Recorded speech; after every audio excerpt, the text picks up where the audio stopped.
Okey, eee, kita sambung kembali apa yang berkaitan dengan pemimpin-pemimpin yang menurut pandangan Umar Khattab kan, yang kita masuk yang ke-6 tadi, pemimpin harus berilmu dan menguasai fiqh.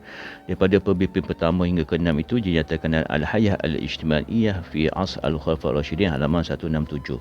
Dalam keterangan ini kita dapat melihat Umar ini dia memilih orang-orang yang begitu hebat dari sudut kepimpinan, kerana Umar dia mahu menundukkan hati-hati penduduk wilayah yang ditaklukinya itu sebelum dapat menundukkan wilayah.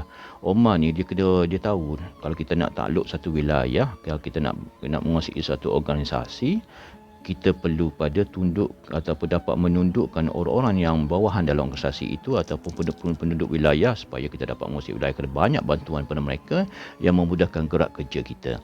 Kalau kita tengok pada carta yang ditunjukkan oleh Pak Umar Al-Khattab ini yang diambil daripada Al-Faruq Al-Qaid, daripada Mahmud Syed khabat ataupun qadhab ataupun qaddab Al-Idarah, daripada sebuah buku Al-Idarah Al-Islamiyah fi Ahdi Umar.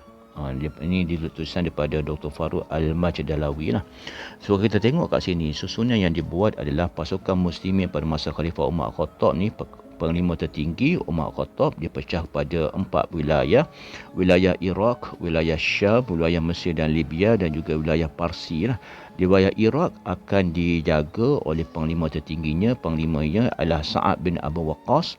Kalau Syam oleh Abu Ubaidah Al-Jarrah, wilayah Mesir dan Libya Amr Al-Ash, dan juga wilayah Parsi adalah An-Nu'man bin Al-Muqarrin. Di bawah riwayah Iraq kalau kita tengok dia ada wilayah Tigris sampai Mosul, dia ada penemuan sungai Yufrat dan sungai Khabur, dia ada wilayah Dayali sampai Hulwan, dan dia ada wilayah selatan Iraq sampai Basrah. Besarnya wilayah Iraq ini, dan masing-masing setiap tempat-tempat yang terkait itu ada pemimpin-pemimpin yang menjaganya seperti Abdullah bin Abu Mut'am, Amr bin Malik, Hashim bin Utbah dan Utbah bin Ghazwan.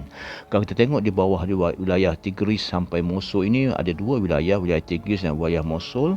Salah seorang pemimpin yang terdekat sini adalah Riba' bin Al-Afkal. Ini antara panglima-panglima yang menjaga je wilayah lah, sama ada penaklukan dibuat dan terus menjaga wilayah.